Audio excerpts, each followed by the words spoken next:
Sejam muito bem-vindos ao programa Direito e Dinheiro. Nesse programa, a gente vai trazer para você histórias reais de pessoas que sofrem com problemas jurídicos, problemas familiares e problemas financeiros. Eu sou Antonella Aramaio, eu sou advogada, especialista em direito bancário. Também tenho especialização em direito imobiliário e direito médico. A gente vai trazer semanalmente aqui no Poe Streaming problemas a serem solucionados para você, telespectador, com perguntas que vocês vão enviar para nós e com casos reais que a gente já atendeu nos nossos escritórios. Eu sou Alexandra Souza, sou advogada previdenciarista. Minha especialização é em planejamento previdenciário. Todo mundo planeja as férias, planeja a compra da sua casa, investimentos, mas ninguém lembra de planejar o seu futuro previdenciário. E eu estou aqui exatamente para te ajudar nessa parte. Você trabalha pelo seu dinheiro ou o dinheiro trabalha por você? Eu sou Aline Coutinho, contadora, trabalho com perícia judicial e extrajudicial, com especialização em perícia econômica e financeira. E nos acompanhe todos os domingos no nosso programa às 6 horas da tarde, Direito e Dinheiro. Traremos muito conteúdo de valor. Meu nome é Sabrina de Fenteller, sou Relações Públicas, tenho especialização em gestão de crise, estratégia e planejamento. Começando o programa de hoje, a gente vai trazer questões emocionais, aproveitando que sexta-feira foi o Dia dos Namorados. Golpes emocionais, dívidas de relacionamento, violência patrimonial. É sobre isso que agora a gente vai falar. Sejam muito bem-vindos ao Direito e Dinheiro. A gente vai começar o programa hoje iniciando com uma pergunta. Quando o amor acaba, a dívida continua? A gente vai trazer essa dúvida que é bem pertinente. É um assunto que acontece muito mais do que você pode imaginar. Relacionamentos que terminam, mas deixam algo muito mais do que emocional. Deixam dívidas, deixam financiamentos, deixam empréstimos, deixam cartões estourados, deixam o nome negativado. Deixam muitas vezes uma pessoa que tentou reconstruir a sua própria vida financeira. Você já ouviu falar frases como assine esse financiamento para mim? Ou empresta o meu nome rapidinho? Ou empresta o cartão que logo logo eu te pago? Confia em mim? E o pior é que muitas vezes a vítima nem percebe que está sendo enganada, porque ela está apaixonada. E ela acaba acreditando que tudo na relação é de confiança, tudo é amor, tudo é alegria. Só que quando acontece de muitos homens ou mulheres acabarem sendo enganados por esse tipo de relacionamento, a pessoa some e leva o dinheiro ou deixa a pessoa com dívidas. Isso é muito triste e faz com que a gente possa refletir sobre esse tema. Então vamos para o primeiro caso de hoje, caso real. Fiquei casada por 8 anos. Meu ex pediu que eu financiasse o carro em meu nome. Ele prometeu pagar. Quando nos separamos, ele desapareceu. Hoje estou sendo cobrada por mais de 60 mil reais. Pergunta é simples. Quem responde pela dívida, Alessandra? Bom, Sabrina, quem responde é quem assinou o contrato perante o banco, né? Então, perante o banco não tem o que fazer, ela fica com a dívida mesmo. Ela pode até fazer depois um processo para rever esse valor em face desse ex-companheiro, mas a dívida fica em nome dela. Então isso, até que ela prove que ela foi iludibriada, que ela foi enganada, essa dívida permanece. Permanece no nome dela e o que ela tem que fazer? Ela precisa arrumar ter documentos, o que ela pagar, ela vai guardando, para que depois ela possa, então, até entrar com um processo crime ou cível, né, em face desse companheiro. É o direito de regresso que a gente chama. É. A pessoa vai ter que pagar tudo, não tem o que fazer, não tem como obrigar quem fugiu. E aí depois ela pode entrar, se ela localizar essa pessoa, porque às vezes é difícil de localizar, né? É Sim. bem complicado. E é isso que acontece quando a gente mistura finanças com amor. O problema não é amar ninguém e nem emprestar se precisa. Às vezes precisa.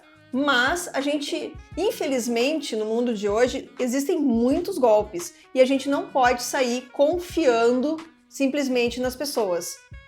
Faz parte, hoje em dia, da nossa realidade, da nossa triste realidade. Vocês assistiram o golpista do Tinder? Eu Sim. ainda não assisti. O Assistiu? estelionato emocional, sentimental. É bem legal.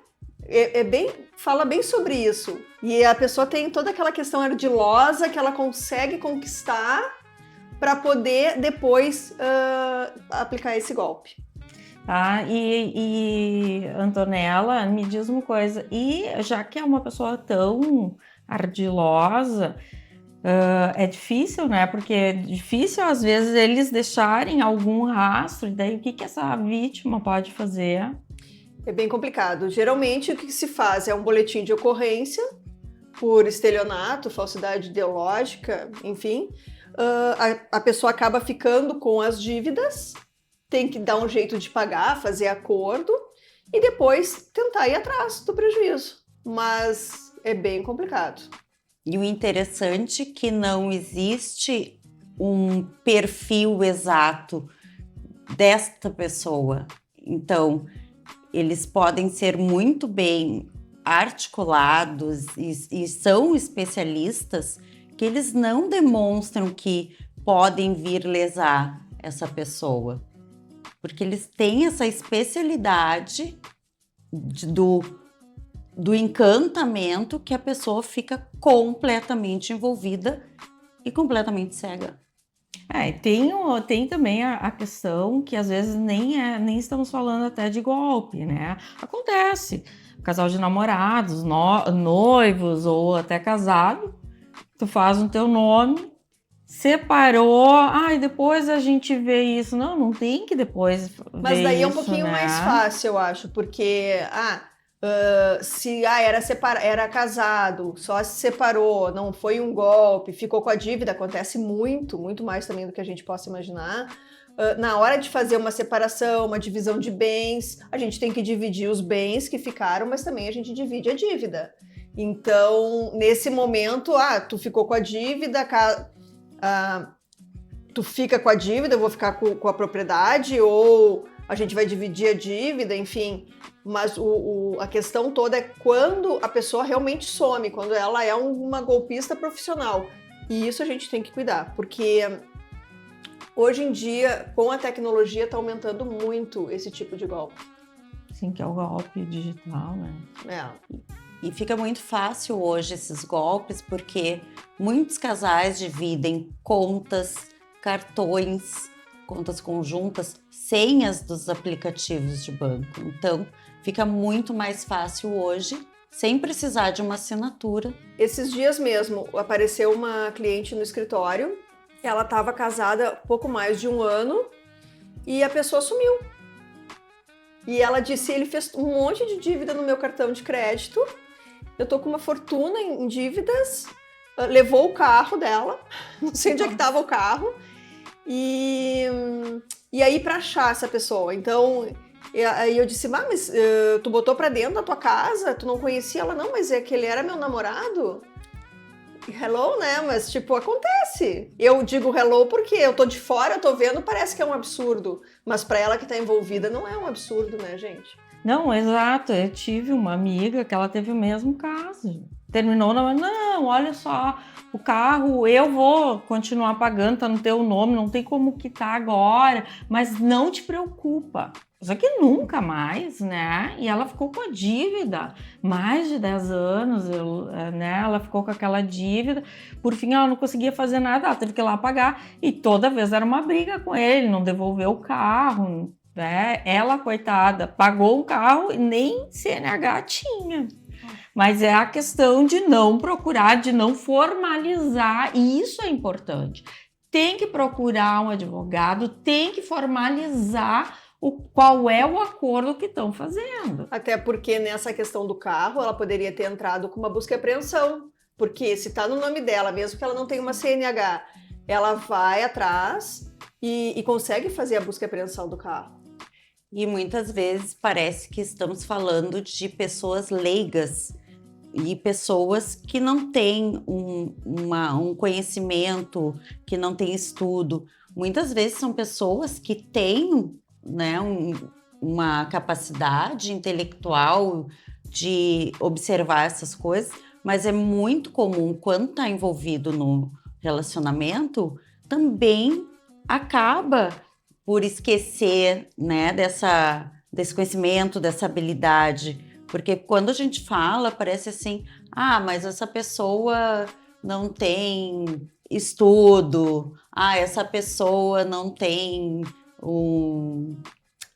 condições psicológicas. Não, é que quando sentimentos e emoções estão envolvidas, os cenários são diferentes, né? Sim, as pessoas acabam deixando a confiança na frente. E eu quero agora, então, fazer uma rodada rápida sobre os golpes mais comuns que acontecem.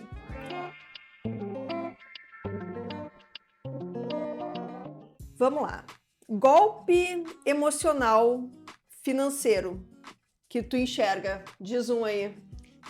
O mais comum é financia um carro para mim, depois eu vou pagando, depois eu transfiro para mim, ou a transferência de bens, né?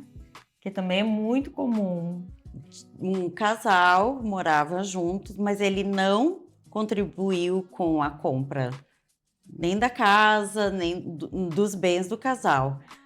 Essa mulher já tinha o bem, mas não tinham acordos pré-definidos, né?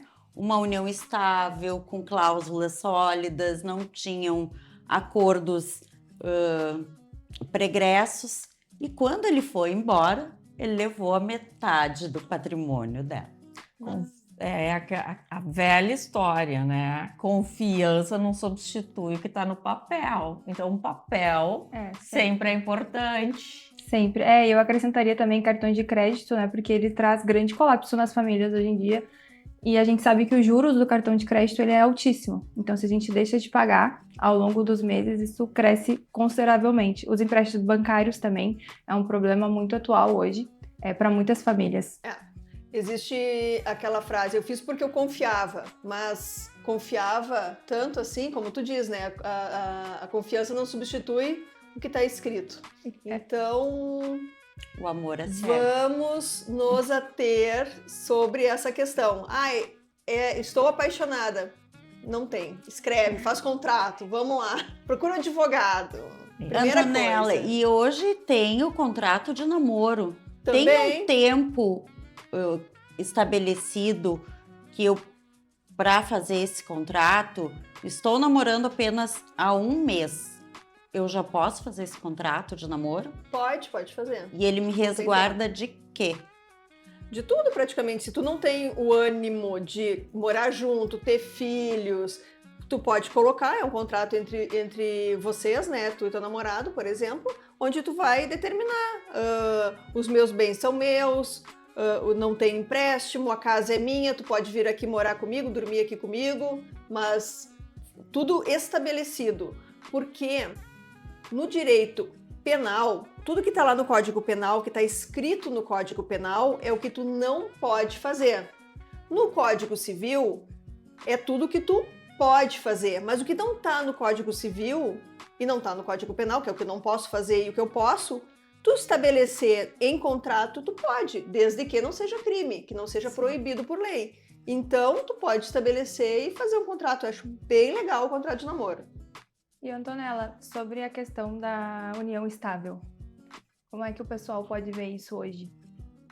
Da mesma forma, a união estável, eu sempre recomendo para os meus clientes fazerem contrato de união estável. Por quê? É melhor tu fazer o contrato de união estável e te resguardar financeiramente e no patrimônio do que tu não ter documento nenhum. E também quando tu resolve casar, vou casar, eu sou casada em separação total de bens. Amo meu marido, mas o que é meu e o que é dele é nosso. Boa, ele vai me alegria. matar. Não, tô brincando. O que é meu, o que é dele é dele. Mas, claro que existem as regras. A gente constrói um patrimônio juntos, a gente tem uma família, mas é tudo bem delimitado. Então eu prefiro colocar no papel e já ficar determinado do que depois ter surpresas. Então já tá resguardado o que é de cada um. Eu acho bem interessante. Será que tem algum estereotipo da pessoa que é mais vulnerável a sofrer esse tipo de golpe?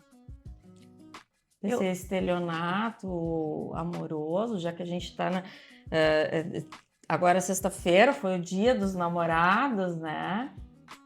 Eu acredito que exista sim, porque essas pessoas, tanto homens quanto mulheres, eles têm uma certa especialidade de identificar essas pessoas que estão mais vulneráveis, que estão mais carentes, estão mais tempo sozinhas. Então, eles, como é que eu vou te dizer? Eles falam aquilo que a pessoa quer ouvir. Então, isto já é muitos estudos e isso já existe vários padrões que pode ver. Todos os momentos aparecem nos noticiários, né? Que conhecem principalmente nesses aplicativos de namoro, eles já identificam esse padrão. Então, eles já conhecem quem são essas pessoas, porque a rede social hoje, ela é um certo raio-x da tua vida. Então, existem muitos padrões que pode se identificar que são pessoas vulneráveis, que são uma presa para esses estelionatários sentimentais. Então, a dica que a gente tira desse bate-papo de hoje é, mesmo que você tenha um relacionamento até duradouro, faça contrato, esteja resguardado, procure um advogado. Porque a gente sempre tem que estar resguardado, independente do tempo de relação. Exatamente. Aline, e nesses contratos eu acho uma coisa bem interessante, bem da tua área, é estabelecer valores e atribuições de cada um. Exatamente. É como se fizesse uma planilha. Se é um casamento que tem um acordo, um namoro, que tem um acordo, vamos dizer, verbal, eu pago o aluguel, eu pago o gás, eu vou pagar, então acho que também ter esse planejamento financeiro estabelecido. Com certeza, até na parte da perícia, porque muitos casais vão para o litígio. Então, Sim. o que conta para nós peritos quando vamos apurar? Os contratos, os documentos, porque verbalmente a gente não consegue fundamentar um laudo, que a pessoa comentou que tinha determinada situação e estava acordado verbalmente. A gente sempre precisa de contratos. Então, independente da situação, tem que deixar registrado. E agora o nosso quadro.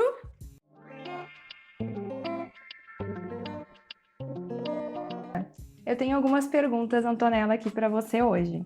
Afirmação número 1. Meu ex fez dívidas escondidas durante o casamento. Eu sou obrigada a pagar tudo? Depende. Tudo no direito depende. Por quê? Depende. Ex do quê? Ex-namorado? Tinha contrato? Não tinha contrato? Ex-marido? Então, a princípio, se é um ex-namorado e ele fez dívidas em nome dele, ou tu tinha uma separação total em nome dele, também as dívidas, não vai precisar fazer pagamento. Agora, se a dívida ficou no teu nome, aí tu vai ter que precisa pagar sim. Essas dívidas, por exemplo, elas foram escondidas no casamento. Aí também voltamos ao regime de bens, né? Dependendo do regime de bens. Perfeito. E de uma boa advogada especialista em separação, por favor, né? E interessante que são pequenos detalhes que acabam as pessoas negligenciando ou não prestando atenção, achando que esse pequeno detalhe, inclusive de estabelecer as finanças do casal, que isso não vai dar problema. E nós temos também, agora tem uma outra pergunta, nós temos muito a questão da confiança que a gente acabou de comentar. Eu vou emprestar meu nome para o meu familiar, para o meu amigo, ele sempre me pagou. Então, se eu empresto meu nome para ele, como fica? Eu tenho responsabilidade ou não tenho responsabilidade? Se tu emprestou teu nome para fazer uma dívida, tu é responsável por efetuar o pagamento dessa dívida. Não vai ser a pessoa. Eu tenho um caso no escritório bem interessante. Ela era empresária, ela emprestou um nome para o tio, ele fez compras em grande volume de calçados, roupa, era uma loja de calçados, e ele não pagou, ele recebeu, não pagou e a dívida ficou no nome dela. Até hoje, já passaram-se uns 15 anos, até hoje ela paga. Porque ela não trabalhava no negócio, mas ela emprestou pro nome pro tio. E eu falei pra ela na época, eu disse, tu vai ter que pagar e depois tu vai cobrar do teu tio. Aí ela disse, eu não quero me incomodar com meu tio. Então vai ter que pagar. Então tu vai ter que pagar, não tem o que fazer. Então cuidado quando forem ser bondosos e emprestar o nome. A emoção, né? A confiança. A emoção sempre tomando E conta, tu pensa que né? é o tio, ele não vai me sacanear. Sacaneou. Sacaneia, mesmo assim, ela não tem coragem de ir lá Às cobrar, vezes as pessoas né? ficam até acuadas, porque quando envolve o tio, também envolve todo o restante da família. Então, às vezes, não é um conflito de duas pessoas. Isso aí pode se tornar um grande um conflito maior, pode se transformar em uma desavença coletiva familiar. Mas tu pensa que assim, aconteceu isso. Ela brigou com o tio. Ela não fala com o tio. Por que ela não cobra do tio? Porque existem, né, outras pessoas indiretamente envolvidas, né? Tem a mãe, tem a avó, tem, né, toda a questão familiar, mas igual a relação com o tio já acabou. Já acabou. se desfez. E hoje nós temos um segundo caso real. O segundo caso é: meu namorado pediu acesso à minha conta bancária. Eu confiava nele. Meses depois, descobri empréstimo que eu nunca tinha feito. Isso acontece muito? Acontece muito. E não só de namorado, viu? De familiar, de filhos, de netos. Empréstimos consignados, a gente vê muitas pessoas. Eu não sabia que eu tinha feito esse empréstimo. E aí vai ver de falsificar a assinatura. Então, mais uma vez, a gente tem que sempre ter muito cuidado. Muito cuidado.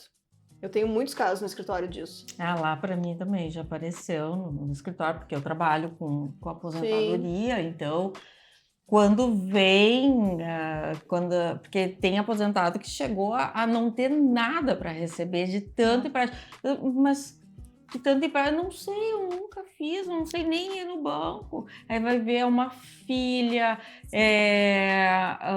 o sobrinho, é o filho. E daí o aposentado fica sem nada para receber a mesma coisa. Eu tive um caso no escritório que veio um senhor e disse, eu recebi do INSS aquele retroativo. Sim. E ele disse, a advogada não me repassou e tal. E a gente foi ver, a advogada tinha levantado o valor e ela tinha repassado pro filho. E ele dizia assim, não, mas meu filho não fez isso. Eu digo, meu senhor, tá aqui, tá a assinatura dele. E o filho dele foi lá e pegou todo o retroativo dele. Tu acredita nisso? E Antonella, dito todos esses casos que você e a Alexandra comentaram, tem toda uma responsabilidade civil e criminal, né? Com certeza, tem. É bem importante a gente sempre, quando acontece isso, faz um boletim de ocorrência.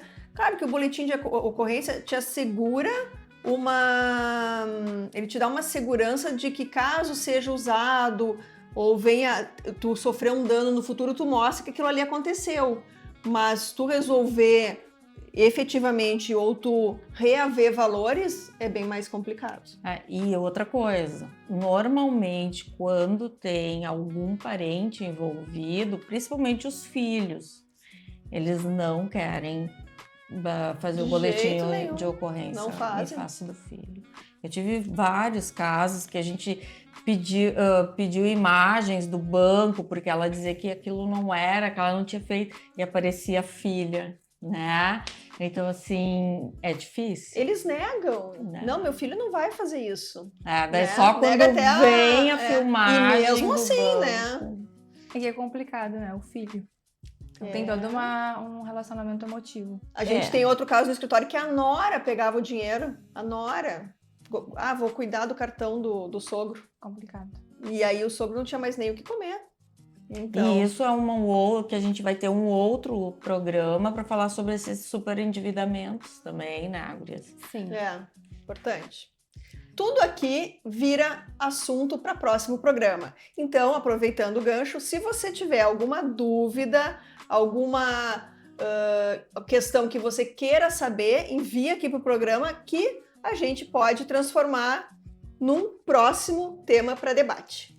E também esclarecer, porque às vezes pequenos detalhes fazem toda a diferença quando tem uma assessoria jurídica, uma assessoria contábil, uma estratégia, um planejamento. Então, isso é muito importante. E estamos indo para o nosso próximo quadro, Socorro, Doutora.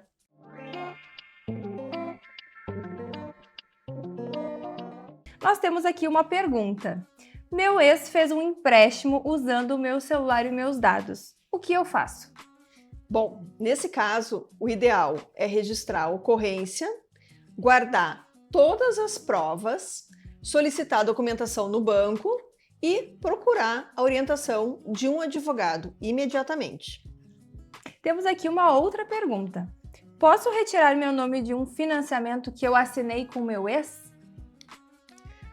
Olha, depende do tipo de financiamento. A maioria das vezes não é possível, porque tem que ter a concordância da instituição financeira.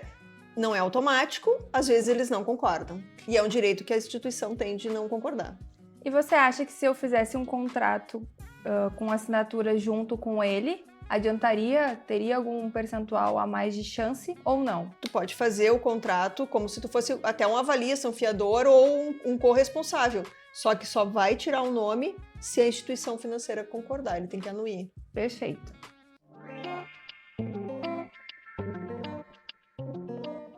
E agora nós vamos para o quadro Seu Dinheiro. Uma dica simples: nunca assuma uma dívida que você não conseguiria pagar sozinho. Se a parcela só fecha porque alguém prometeu ajudar, existe risco. E o risco, ele precisa ser calculado. Hoje a gente viu que relacionamentos podem gerar consequências financeiras muito sérias. Amor exige confiança. Mas confiança não substitui planejamento, não substitui informação e não substitui proteção jurídica.